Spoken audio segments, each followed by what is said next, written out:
Bienvenue sur Chaka Concept pour une nouvelle vidéo journalière. Je te parle aujourd'hui de l'échec postural qui est une notion qui a été amenée par Christophe Cariot, en tout cas dans le milieu francophone.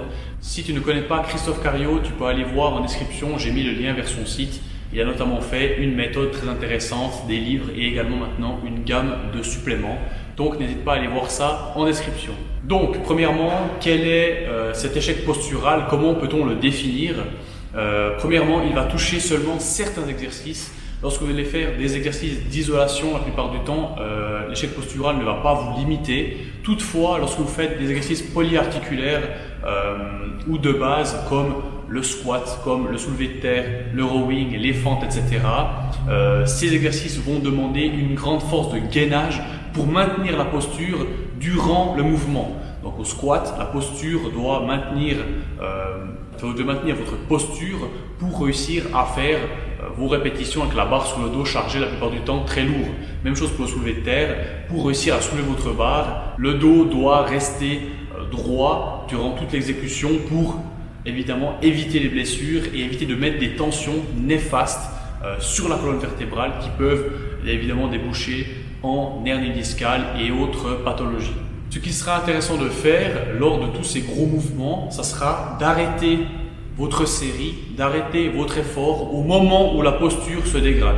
Ça veut dire que si vous faites votre rowing, si vous faites votre soulevé de terre, votre squat, vous allez devoir arrêter votre série lorsque la posture se dégrade. Ça veut dire que peut-être que vous avez encore 10 reps en réserve. Ça veut dire que vous allez faire votre squat, vous n'avez pas vos 10 reps et à la 7e rep, vous allez vous rendre compte que le dos lâche. Vous reposez la barre et vous ne terminez pas la série. Donc c'est le meilleur moyen de limiter la casse au niveau lombaire et d'être préventif concrètement. Deuxième point que je vais aborder dans la vidéo, c'est tout simplement la ceinture de force. J'ai déjà fait une vidéo là-dessus il y a quelques vidéos. Et ces ceintures de force, je vous l'ai dit, elles permettent de soutenir le gainage, par conséquent d'être protecteur et d'avoir un aspect préventif sur la colonne vertébrale. Toutefois, grâce à cette dernière, on peut ajouter plus de poids sur la barre. Donc c'est un peu paradoxal, dans le sens où on se protège de cette lourde charge en aidant le gainage, mais de l'autre côté on rajoute du poids pour progresser plus. Ce qui m'amène à citer une phrase de Michael Gundil qui nous dit on ne sait pas si un exercice vous renforce ou vous détruit concrètement. Donc ça nous amène un peu à ce paradoxe de se dire voilà, je veux des cuisses performantes, je veux progresser au squat, mais finalement je ne sais pas si lors de cette pratique je vais plus me flinguer la colonne vertébrale, les genoux, etc.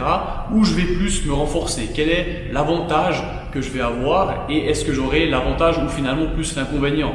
Cette réflexion m'amène à douter de l'efficacité de ces exercices, de la pertinence à exécuter ces exercices. On peut se dire concrètement, s'il y a autant de risques, pourquoi les prendre et pourquoi se dire bon maintenant je fais du squat ou du soulevé de terre, voire du rowing, et pourquoi je ferais ces exercices alors qu'il existe d'autres alternatives qui permettraient de limiter les tensions au niveau lombaire. Donc si vous voulez muscler les jambes, vous pouvez faire de la presse à cuisse, vous pouvez faire même des fentes. Évidemment la composante de gainage est toujours là, toutefois la charge utilisée sera moindre. Ça veut dire que ça veut dire que ce sera moins néfaste pour vous. Donc pour les cuisses, aucun problème. Pour les dorsaux, il y a un moyen de se caler sur un banc, de poser son buste sur un banc pour ne pas avoir à maintenir son buste soi-même en position gainée. Autant dire qu'il y a des alternatives pour chacun de ces mouvements et l'on pourrait finalement conserver ce squat, ce soulevé de terre relativement léger pour travailler entre guillemets le gainage, pour avoir un aspect fonctionnel dans son entraînement.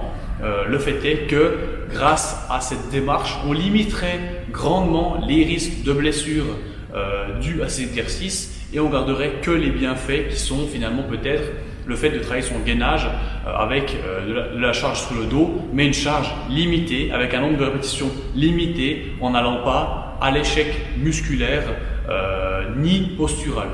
Voilà, ce n'est tout pour cette vidéo. J'espère qu'elle t'aura plu, évidemment. Encore une fois, si tu as des propositions de vidéos, si tu as des idées que tu veux que j'aborde, n'hésite pas à me contacter sur Instagram, Facebook, etc. Et d'ici là, on se dit à demain pour une prochaine vidéo. Ciao!